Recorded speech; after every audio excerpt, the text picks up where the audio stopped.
Luc La Liberté. Luc, toi, tu connais des répliques cultes du film La Florida? Écoute, j'ai deux extraits qui ont été probablement répétés dans bien des chambres à coucher. Un, OK. il est américain, c'est Al Pacino qui, dans Parfum de femme, je crois, y était allé d'un « wouha ». Et Robin Williams avait récupéré ça en disant ça avait fait le tour des chambres à coucher, mais moi j'avais l'équivalent de la conjointe dans le film de Rémi Girard qui commence à faire jouer de la musique dans la chambre et le père de Rémi Girard lui dit « Ta femme t'appelle », ce qui sous-entend « Prépare-toi à passer à l'action ». Et quand il rentre dans la chambre, ma phrase culte, c'est « Envoie dans le lit, maudite chanceuse ». Alors voilà, c'est ce qui m'est venu. C'est ça. Ah ouais, dans le lit, maudite chanceuse. C'est très drôle. Quelque chose de moins drôle, Luc. Ouais. C'est peut-être drôle aussi. Peux-tu me dire comment ça se fait, le compte courriel du directeur du FBI a été piraté par des Iraniens? Comment ça se fait, ça?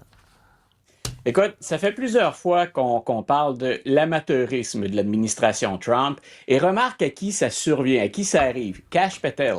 Quand on a parlé des nominations ou commenté les nominations de Donald Trump, avant même qu'il ne débute son mandat, on apprend qui va occuper quel poste ou quelle chaise. Il y avait Pete Hegseth dont le nom circulait, Kristi Noem, et il y avait celui de Kash Patel. Et rappelle-toi, Pete Hegseth qui avait partagé des renseignements secrets.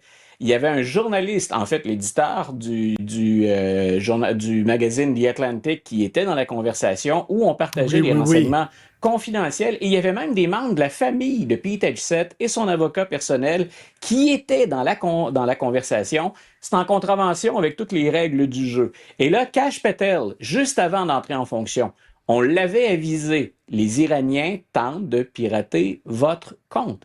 Il le savait. C'est le directeur du FBI. J'espère qu'on comprend bien tout ce que ça signifie, là. On est au sommet en termes de sécurité, de renseignement. La CIA, le FBI, c'est légendaire. On est parvenu, les Iraniens, c'est Andala qui sont des pirates informatiques ou des hackers qui se sont vengés, grosso modo, de Kash Patel et qui ont réussi. Ils ont même publié et diffusé des photos de lui en voyage, il est à Cuba, il fume un cigare. Ça a quelque chose de gênant pour Patel, pour l'administration, mais pour le FBI comme institution. Ce que ça signifie, c'est que pour des gens comme Pete Hegseth, des gens comme Kash Patel, des gens comme Elon Musk, quand il était conseiller du président et qu'il avait les deux mains dans l'administration, ce que ça veut dire, c'est le protocole, c'est pas pour nous. Ça nous affecte pas. Pourquoi on s'enfargerait là-dedans? C'est lourd, hein, l'administration. Pourquoi on se plierait aux demandes de nos services et des règles du jeu? Ben, ça fait plusieurs fois maintenant qu'on se fait prendre et c'est grave. Essaie d'imaginer que ce soit arrivé à Biden, à George W. Bush, à Barack Obama. Écoute, les républicains auraient fait combien d'émissions en Fox News en prime time, hein, à Ben heure de oui. grande écoute pour dire que les informations fuitaient? Ce serait arrivé à un démocrate, je te dirais la même chose. C'est arrivé à Hillary Clinton avec ses fameux courriels. Pendant combien de temps on a parlé de ça chez les républicains? Et là, donc, on est en pleine guerre avec l'Iran, on est en pleine opération, et les Iraniens font un joyeux bras d'honneur ou un pied de nez directement au directeur du FBI. Les Charlots dirigent le FBI, c'est n'importe quoi. Parle-moi de ce bras de fer qui se joue entre le Pentagone puis Anthropic.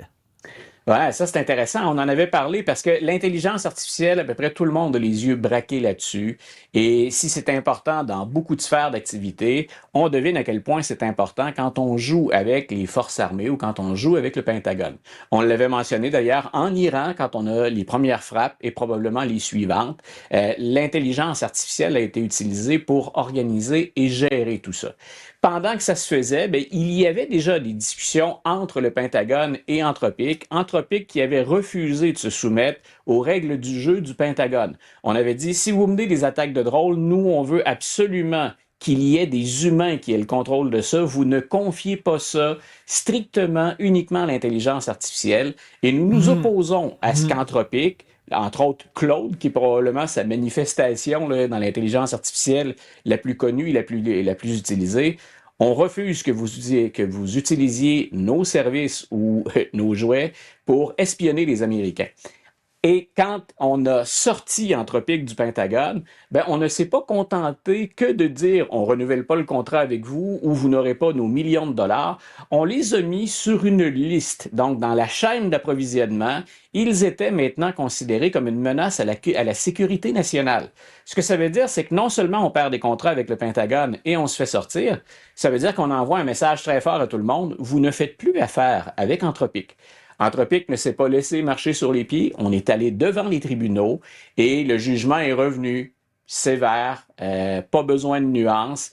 On est allé beaucoup trop loin. On n'a pas fait la démonstration qu'il s'agissait d'une menace à la sécurité nationale et on ne brandit pas cette question de sécurité nationale sans l'étoffer, sans la justifier. Et on a convenu qu'il y avait eu des torts quasi irréparables à l'endroit d'Anthropic Ben oui. commis par le Pentagone, dont encore une fois, à la tête, on retrouve le secrétaire à la défense, si on accepte la nouvelle expression, ou le secrétaire à la guerre, pardon, ou le secrétaire à la défense, qui est Pete Hegseth, dont je parlais il y a une minute ou deux. Bon, écoute, gaffe au FBI, puis le Pentagone qui se fait taper ses doigts par la cour. Ça va super bien. Bon week-end, Luc. Salut. Rappelle-toi que tout ça, ça va encore tenir, ces jugements-là, pour les prochains présidents. Un bon week-end. Salut.